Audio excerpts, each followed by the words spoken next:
Hello दोस्तों, कैसे हैं आप लोग। स्वागत है आप सभी लोगों का आप सभी के अपने चैनल सपोर्टिंग आप फार्मेसी में। दोस्तों, आज का ये वीडियो आप सभी लोगों के लिए बहुत ही महत्वपूर्ण होने वाला है, क्योंकि आज के इस वीडियो में आप लोगों को बताने वाला हूं प्रेगनेंसी में नहीं इस्तेमाल करने वाली दवाइयों के बारे में पूरा डिटेल जानकारी आप लोगों को यहाँ पर दूंगा। क्योंकि बहुत सारी ऐसी दवाइयाँ होता है जो कि प्रेगनेंसी में नहीं इस्तेमाल किया जाता है, तो उसी के बारे में सारी की सारी दवाइयों के बारे में बस एक ही वीडियो में पूरा एकदम अच्छे से आपको बताने वाला हूँ सारी दवाइयों के बारे में। तो एक भी पॉइंट आप लोग मिस मत करना। आज का वीडियो बहुत ही महत्वपूर्ण है। अगर आप मेडिकल के प्रैक्टिस करने वाले छात्र हैं तो ये जानकारी आप लोगों को जरूर रहना चाहिए, जिससे अगर आप लोग मान लीजिए किसी को कोई भी दवा देते हैं तो आपको ये तो पता रहना चाहिए कि ये प्रेगनेंसी में ये दवा नहीं दिया जाता है। तो चलिए शुरुआत करते हैं और एकदम आसान भाषा में समझते हुए चलते हैं। दोस्तों, वीडियो को स्टार्ट करने से पहले एक महत्वपूर्ण सूचना यह है कि सपोर्टिंग आप फार्मेसी के इस चैनल पर यह वीडियो बनाया जाता है केवल और केवल मेडिकल छात्रों के नॉलेज के लिए। कोई भी दवा अपने से ना इस्तेमाल करें बिना डॉक्टर के सलाह के। शुरुआत करते हैं सबसे पहले मेडिसिन के बारे में। तो दोस्तों, सबसे पहले जो मेडिसिन है वो आपको बताने वाले हैं नोजिया एंड वोमिटिंग के बारे में। जी मचलाना, उल्टी होना, उसको रोकने के लिए दिया जाता है डोमपेरिडोन टैबलेट। लेकिन अगर किसी भी पेशेंट को आप दे रहे हैं और वो प्रेग्नेंट है, अगर किसी भी महिला को आप दे रहे हैं और वो प्रेग्नेंट हैं, तो उस तरह के पेशेंट को डोमपेरिडोन के टैबलेट को नहीं दिया जाता है। अब डोमपेरिडोन में अलग अलग नाम से आता है, जैसे कि डोम डीटी हो गया, डोमेस्टाल हो गया, लेकिन सबका कंपोजिशन डोमपेरिडोन ही है। तो डोमपेरिडोन मेडिसिन का इस्तेमाल कभी भी नहीं किया जाता है प्रेगनेंसी के केसेस में। ये बात समझ में आया ना आप लोगों को। इसी तरह से और भी दवाइयाँ होता है, जैसे कि एंटीबायोटिक मेडिसिन की बात करें तो फ्लोरोक्विनोलोन्स के क्लास के जो एंटीबायोटिक मेडिसिन होते हैं वो प्रेगनेंसी में नहीं इस्तेमाल किया जाता है, जैसे कि सिप्रोफ्लॉक्सिन हो गया, ओफ्लॉक्सिन हो गया, नॉरफ्लॉक्सिन हो गया। ये सारी दवाइयाँ जो होते हैं कभी भी प्रेगनेंसी में नहीं इस्तेमाल किया जाता है। और यहाँ पर आप लोगों को बहुत सारी दवाइयों का भी नॉलेज हो जाएगा कि ये सारे के सारे एंटीबायोटिक मेडिसिन है और ये वोमिटिंग को रोकने के लिए, नोजिया को रोकने के लिए इस्तेमाल किए जाते हैं। लेकिन यहाँ पर दवाइयों की जानकारी के साथ साथ आपको ये भी पता चल जाएगा ये सारी दवाइयों का इस्तेमाल प्रेगनेंसी के पेशेंट नहीं करेंगे। समझ गए आप लोग। ये एंटीबायोटिक मेडिसिन है जो दोस्तों ये फ्लोरोक्विनोलोन्स के क्लास के मेडिसिन है, सिप्रोफ्लॉक्सिन, ओफ्लॉक्सिन, नॉरफ्लॉक्सिन, लेकिन कोई भी नहीं इस्तेमाल करना है प्रेगनेंसी में। समझ गए आप लोग। चलिए बात करते हैं और भी सारी दवाइयों के बारे में। कुछ और भी एंटीबायोटिक मेडिसिन होते हैं, जैसे कि टेट्रासाइक्लिन हो गया, ऑक्सीट्रासाइक्लिन हो गया, उसके बाद माइनोसाइक्लिन हो गया, डॉक्सीसाइक्लिन हो गया, क्लोरमफेनिकाल हो गया, जेंटामाइसिन हो गया, स्ट्रेप्टोमाइसिन हो गया, कैनामाइसिन हो गया, टोब्रामाइसिन हो गया। ये सारी दवाइयाँ एंटीबायोटिक मेडिसिन होता है और ये सारी दवाइयों में से कोई भी दवाइयाँ नहीं इस्तेमाल किया जाता है प्रेगनेंसी के केसेस में। इसीलिए सारी दवा के बारे में आपको बता रहा हूँ कि कौन कौन सी दवाइयाँ प्रेगनेंसी में इस्तेमाल नहीं किया जाता है। और एक वीडियो मैंने ये भी बनाया है कि कौन कौन सी दवाइयों का इस्तेमाल प्रेगनेंसी के केसेस में कर सकते हैं। लेकिन अगर आपने उसको नहीं देखा है तो अगले वाले वीडियो में आप लोग बताना कि कौन कौन सी दवाइयाँ प्रेगनेंसी में इस्तेमाल कर सकते हैं। उसके लिए अलग से मैं कल वाले वीडियो में उसको बता दूंगा। एक बात और बताना चाहता था आप लोगों को एंटीबायोटिक मेडिसिन के बारे में। एंटीबायोटिक जो आप लोगों को इतनी देर से बता रहा हूँ, एंटीबायोटिक जो होता है दोस्तों ये दो वर्ड से मिलकर के बना होता है, एंटी और बायोटिक। एंटी का मतलब होता है उल्टा काम करना, अपोजिट काम करना, और बायोटिक का मतलब होता है बैक्टीरियल इन्फेक्शन। तो एंटीबायोटिक मेडिसिन जो होता है ये बैक्टीरियल इन्फेक्शन को किल करने के लिए दिए जाते हैं, लेकिन प्रेगनेंसी के केसेस में ये सारी दवाइयों का इस्तेमाल नहीं करना है। एंटीबायोटिक में आप लोगों को पहले बताया हूं फ्लोरोक्विनोलोन्स के क्लास के मेडिसिन, जैसे कि सिप्रोफ्लॉक्सिन हो गया, ओफ्लॉक्सिन हो गया, नॉरफ्लॉक्सिन हो गया। ये सारी दवाइयों का इस्तेमाल प्रेगनेंसी के केसेस में नहीं करना है। इसके बाद कुछ अदर एंटीबायोटिक मेडिसिन में आप लोगों को बताए हैं, जैसे कि टेट्रासाइक्लिन हो गया, ऑक्सीटेट्रासाइक्लिन हो गया, माइनोसाइक्लिन हो गया, डॉक्सीसाइक्लिन हो गया, क्लोरमफेनिकाल हो गया, जेंटामाइसिन हो गया, स्ट्रेप्टोमाइसिन हो गया, कैनामाइसिन हो गया, टोब्रामाइसिन हो गया। ये सारी दवाइयों का इस्तेमाल नहीं किया जाता है प्रेगनेंसी के केसेस में। इसके लिए मैंने आप लोगों को एंटीबायोटिक मेडिसिन में कुछ फार्मूले भी आप लोगों को याद कराया था कि जिन मेडिसिन के अंत में ज़्यादातर माइसिन आ जाता है तो वो सारी दवाइयाँ क्या होता है एंटीबायोटिक मेडिसिन होते हैं। जैसे कि ये भी जेंटामाइसिन है, ठीक, ये देखिए स्ट्रेप्टोमाइसिन है, कैनामाइसिन है, उसके बाद टोब्रामाइसिन है। तो सब में देखिए माइसिन आया हुआ है। तो इस तरह से अनुमान लगाया जाता है कि ये दवाइयों का क्या काम होता है। समझ गए आप लोग। तो ये दवा का इस्तेमाल नहीं करना है प्रेगनेंसी के केसेस में।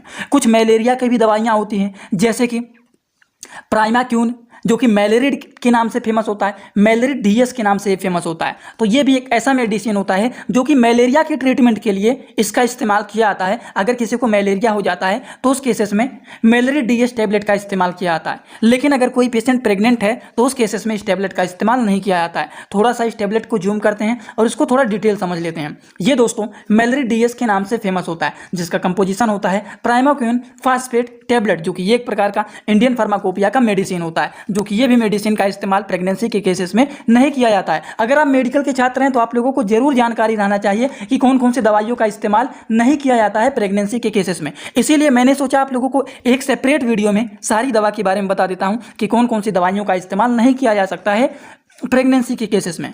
समझ गए आप लोग एकदम अच्छे से। दोस्तों इसी तरह से मैं आप सभी लोगों के लिए एक बुक बनाया हूं जिस बुक का नाम है A to Z medicine book. ये जो दोस्तों बुक है ये टोटल 600 पेज का है, जिसमें आप लोगों को टोटल 46 चैप्टर मिल जाएंगे और साथ ही साथ आप लोगों को फ्री में पूरे बुक का 46 वीडियो लेक्चर भी मिल जाएगा हर एक चैप्टर का, जिसकी आप लोगों को मिल जाएगा मात्र 499 रुपये। ये बुक आप लोगों को PDF के फॉर्मेट में व्हाट्सअप पर मिलेगा, जो कि आप कैसे लेंगे इसी वीडियो के कमेंट बॉक्स में जाएंगे, वहाँ पर एक लिंक मिल जाएगा। जब आप उस लिंक पर क्लिक करेंगे तो डायरेक्ट आप व्हाट्सअप पर पहुंचेंगे, उसी नंबर पर आपको पेमेंट करना है, वहीं पर आपको बुक और पूरे बुक का वीडियो लेक्चर भी मिल जाएगा। जो लोग लेना चाहते हैं ले सकते हैं, जो लोग प्रैक्टिस करने वाले छात्र हैं जरूर इस बुक को परचेज करें, जिसमें हजारों प्रकार की दवाइयों का नॉलेज आपको मिल जाएगा। तो चलिए बात करते हैं अगले मेडिसिन के बारे में।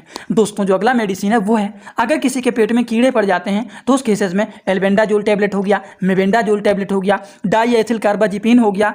तो ये जो मेडिसिन होते हैं तो ये सारी दवाइयों का इस्तेमाल पेट के कीड़े को ठीक करने के लिए इस्तेमाल किया जाता है। एल्बेंडाजोल, मेबेंडाजोल, डाईएथिल कार्बामाजिन, ये जो दवाइयाँ होती हैं पेट के कीड़े के ट्रीटमेंट के लिए होता है। लेकिन जो महिला प्रेग्नेंट है तो प्रेगनेंसी के केसेस में ये दवा का इस्तेमाल नहीं करना है। एल्बेंडाजोल, मेबेंडाजोल, डाईएथिल कार्बाजिन, ये सारी दवा का इस्तेमाल प्रेगनेंसी के केसेस में नहीं करना है। आई होप आप सभी लोगों को ये भी बात एकदम अच्छे से समझ में आ गया होगा। तो चलिए बात करते हैं कुछ और भी दवाइयों के बारे में कि कौन कौन से और दवाइयाँ होती हैं जो कि प्रेगनेंसी के केसेस में नहीं इस्तेमाल किए जा सकती हैं। तो दोस्तों जो अगला मेडिसिन है वह फंगल इन्फेक्शन की मेडिसिन। फंगल इन्फेक्शन का मतलब क्या होता है? फंगल इन्फेक्शन के ट्रीटमेंट के लिए, फंगल इन्फेक्शन जो होता है ये होता है दाँत, खाज, खुजली। तो अगर किसी को दाँत, खाज, खुजली हो जाता है तो उस केसेस में, प्रेगनेंसी के केसेस में हम लोग कौन कौन सी दवा का इस्तेमाल नहीं कर सकते हैं, चलिए उसको समझ लेते हैं। तो दोस्तों फंगल इन्फेक्शन की मेडिसिन की अगर हम बात करें तो वो होता है एम्फोटेरिसिन भी हो गया, फ्लूकोनाजोल, इंट्राकोनाजोल, कीटोकोनाजोल। उसके बाद अगला जो मेडिसिन है वो है ग्रिसफ्लुइन। ये सारी दवाइयों का इस्तेमाल प्रेगनेंसी के केसेस में नहीं कर सकते। और एक बात आप लोग याद कर लेना, ये सारी जो दवाइयाँ हैं ये फंगल इन्फेक्शन के ट्रीटमेंट के लिए होता है। दाँत, खाज, खुजली के लिए यहाँ पर आप लोगों को दो बेनिफिट मिल जा रहा है।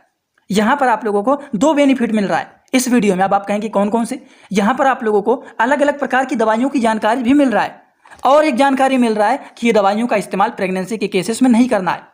ये बात समझ में आया ना? फंगल इन्फेक्शन की ये सारी दवाइयाँ होती हैं, दाँत, खाज, खुजली को ठीक करने के लिए ये सारी दवा इस्तेमाल किए जाते हैं। लेकिन अगर कोई पेशेंट प्रेग्नेंट है तो उन लोगों को ये दवा नहीं देना है। समझ गए दोस्तों? फंगल इन्फेक्शन के ट्रीटमेंट के लिए मैंने आप लोगों को एक फार्मूला बताया था AZOLE। तो इसमें आप लोगों को बताए थे जैसे कि फ्लूकोनाजोल, माइकोनाजोल, टेरकोनाजोल, इंट्राकोनाजोल, कोट्रिमाक्सजोल, ये सारी दवाइयाँ जो होती हैं दाँत, खाज, खुजली को ठीक करने वाली एंटी फंगल मेडिसिन ये होता है।